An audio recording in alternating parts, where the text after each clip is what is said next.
अमरीकी तारीख के अहम तरीन इलेक्शन में टार्जन की वापसी हो चुकी है। बल्कि अगर ये कहें कि दुनिया की तारीख का सबसे अहम तरीन इलेक्शन, तो ये भी बात बुरी नहीं होगी। जो लोग नहीं जानते, इस साल नवंबर में अमेरिका के सदारती इंतखाबात हैं और ऑपोजिशन पार्टी इस वक्त, जो कि रिपब्लिकन पार्टी है, वो ये डिसाइड कर रही है अपने अंदरूनी इंतखाबात के जरिए कि नवंबर में सदर बाइडन के खिलाफ उनका कौन कैंडिडेट होगा। ये प्राइमरीज का पूरा ये साल 6-8 महीने सीजन चलेगा। हर स्टेट में, अमेरिका की हर रियासत में अपने इंतखाबात होते हैं। हर रियासत ये डिसाइड करती है कि कौन कैंडिडेट है और जो आखिर में सबसे ज्यादा रियासतें जीत जाता है वो इनका कैंडिडेट होता है। 4 मेन कैंडिडेट थे, सिर्फ 2 रियासतों के अभी इंतखाबात हुए हैं, रियासत आयोवा और न्यू हैम्पशायर में। और उसके बाद से ऑलरेडी 2 कैंडिडेट्स जो रेस में थे 4 में से, उन्होंने वो दस्तबरदार हो गए हैं प्रेसिडेंट ट्रंप की फेवर में। यानी उन्होंने सदर ट्रंप को, साबिक सदर ट्रंप को इंडोर्स कर दिया है कि जी हम इनके खिलाफ नहीं लड़ सकते, ये हमारे कैंडिडेट होंगे। सिर्फ 2 कैंडिडेट इस वक्त प्राइमरी में है, रिपब्लिकन की सदर ट्रंप और निकी हेली, जो कि पहले अमेरिका के एम्बेसडर भी रह चुकी हैं यूएन में। इनका बैकग्राउंड इंडिया से है।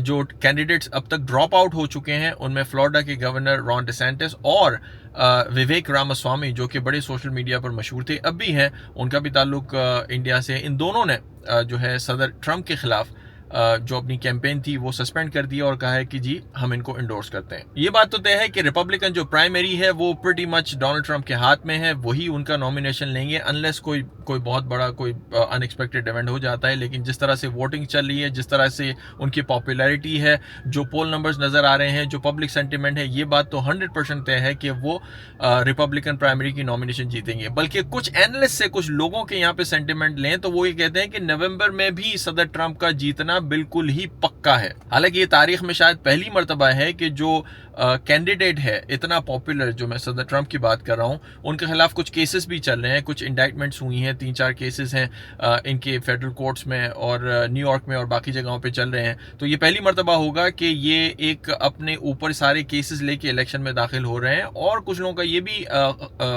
फियर है कि शायद इलेक्शन से पहले कुछ केसेस में उनको कन्विक्शन भी हो जाए, यानी उन पे जुर्म साबित हो जाए। हालांकि अमेरिका की तारीख में शायद ये पहली मर्तबा होगा कि कोई कन्विक्टेड पर्सन जो है वो इलेक्शन में जा रहा होगा।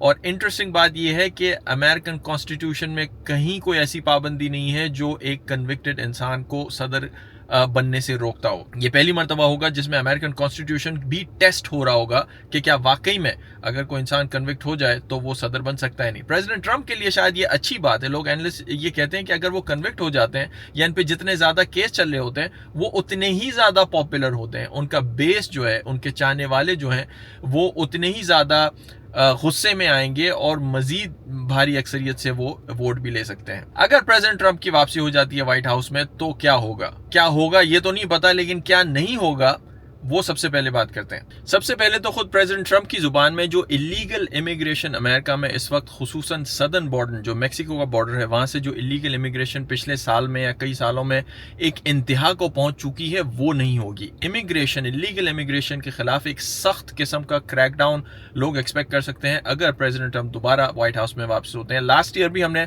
उनकी टर्म में भी देखा था, जैसे ही वो प्रेसिडेंट बनी थी, इनका बहुत ही अहम मुद्दा था, बहुत ही हॉट टॉपिक था उनके लिए। और यहाँ पर जो डिपोर्टेशंस है अमेरिका में, वो एक हाई लेवल पर पहुंच गई थी, अच्छे खासे लोगों को यहाँ से डिपोर्ट किया गया था। तो वो आप देख सकते हैं। और ना सिर्फ इलीगल इमिग्रेशन बल्कि जो लीगल इमिग्रेशन है उस पे भी उन्होंने और उनकी पार्टी ने, उनके चाहने वालों ने बहुत सारी तनकीद उठाई है कि अमेरिका का जो करंट लीगल इमिग्रेशन का जो पूरा स्ट्रक्चर बना हुआ है वो काफ़ी लैक्स है, काफ़ी उसमें नरमियां हैं, उसको वो कट करना चाहते हैं। स्पेशली सबसे बड़ा लोगों का ख़तरा ये है कि शायद या तो एक एग्जीक्यूटिव ऑर्डर के ज़रिए या फिर कांग्रेस में किसी निगोशिएशन के ज़रिए कोई ऐसा कानून बनाया जाए जिसमें जो करंट कोटाज हैं इमिग्रेशन की मुख्तलिफ कैटेगरीज के, उनको कम किया जाएगा।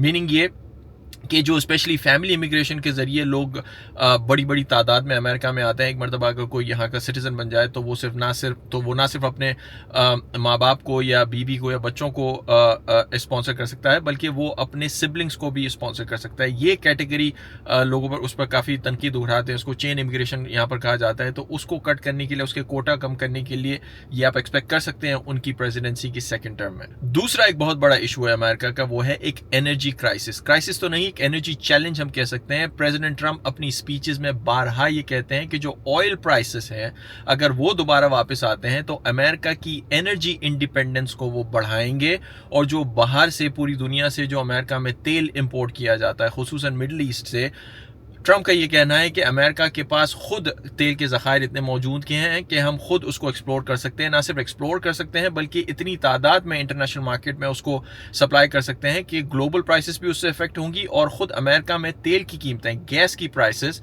एनर्जी कॉस्ट जो है अमेरिका में वो कम करना चाहते हैं, और ये एक बहुत बड़ा उनके लिए मुद्दा है। पिछले कई सालों में वो इसलिए कम नहीं हो रही, अमेरिका इसलिए एक्सप्लोर नहीं कर पा रहा क्योंकि अमेरिका की जो करंट एडमिनिस्ट्रेशन है, स्पेशली जो डेमोक्रेट्स हैं, वो इन्वायरमेंटलिस्ट के पॉलिसीज़ के काफ़ी साथ साथ चलते हैं, और इन्वायरमेंटल पॉलिसीज़ की वजह से या बहुत सारी लेफ्ट लीनिंग पॉलिसीज़ की वजह से अमेरिका में ऑयल एक्सप्लोरेशन जो है उसको डिस्करेज किया जा रहा है काफ़ी कई सालों से। नेचुरल गैस एक्सप्लोरेशन कम हो गई है, ऑयल एक्सप्लोरेशन कम होगी एनवायरमेंटल खतरात की वजह से। ट्रंप का ये कहना है कि हम ये सारी एक्सप्लोरेशन जो रेगुलेशंस है उनको ख़त्म करेंगे और अमेरिका की एक्सप्लोरेशन को, एक ऑयल एक्सप्लोरेशन को एक नए लेवल तक पहुंचा देंगे। और तीसरी एक बड़ी चीज़ जो ट्रंप की वापसी के साथ आप अमेरिका में एक्सपेक्ट कर सकते हैं, शायद दुनिया में भी इसके इफेक्ट आए, वो ये कि जो पिछले कई सालों से खुसूसन एकेडमिक लेवल पे एजुकेशन में नई नई क्या कहते हैं ख्यालात या जो लेफ़्ट लीनिंग पॉलिसीज़ हैं होमोसेक्सुअलिटी के हवाले से या ट्रांसजेंडरिज्म के हवाले से, या कुछ ऐसे आइडियाज़ हैं जो इससे पहले स्कूलों के करिकुलम में दाखिल नहीं हुए थे, वो दाखिल किए गए हैं अमेरिका में भी और पूरी दुनिया में भी। जो नए नए आइडियाज़ बच्चों को स्पेशली प्राइमरी लेवल पे या मिडिल स्कूल के लेवल पे सिखाए जा रहे थे, उस पर उन्होंने काफ़ी तनकीद की है अपनी कैंपेन में भी और पिछली अपनी टर्म में भी। अमेरिका की बहुत सारी रियासतों में करिकुलम्स बहुत लेवल पर चेंज हुए हैं और उस पर काफ़ी लोगों की तनकीद सामने आई है। ट्रंप ने उन्होंने ये कहा है कि वो अपनी एडमिनिस्ट्रेशन में ऐसे स्कूलों की फंडिंग या ऐसे एजुकेशनल इंस्टीट्यूशंस की फंडिंग को कट करेंगे जो कि इन पॉलिसीज़ को परस्यू करते हैं या इनकरेज करते हैं। तो ये भी एक बहुत बड़ा इशू है यहाँ की खुसूसन फैमिलीज़ के लिए, कंजर्वेटिव फैमिलीज़ के लिए, मजहबी माइंड रखने वाले लोगों के लिए जो बड़े सेंसिटिव होते हैं अपने बच्चों के हवाले से कि स्कूल में वो क्या पढ़ रहे हैं, किस किस्म के आइडियाज़ वो उनको पढ़ाए जा रहे हैं। तो वो भी एक बहुत बड़ा आप उस पर पुश देख सकते हैं ट्रंप की सेकंड टर्म में। इसके अलावा भी बहुत सारे उतार चढ़ाव देखने को मिलेंगे अगले 6, 7, 8 महीने अमेरिका की पॉलिटिक्स के लिए, अमेरिका की मीडिया के लिए, ग्लोबल आई वुड से कि पॉलिटिक्स के लिए, पूरी दुनिया की जो नज़रें अमेरिकन इलेक्शन पे हैं काफ़ी इंटरेस्टिंग होंगे। वक्तन फ़वक्तन मैं आपके लिए अपडेट्स करता रहूँगा। मज़ीद तफसीलात के लिए अपने भाई को देखते रहिए। इस पूरे मामले पे मैंने कुछ और वीडियोस भी बनाई हैं, कुछ महीने पहले भी मैंने प्रेडिक्शन की थी कि किस तरह ट्रंप की वापसी होगी अपनी वीडियोस में। उस पर आप मज़ीद तफसीलात के लिए वो वीडियोस भी देख सकते हैं मेरे चैनल्स पर। Thank you very much for watching. I will see you next time.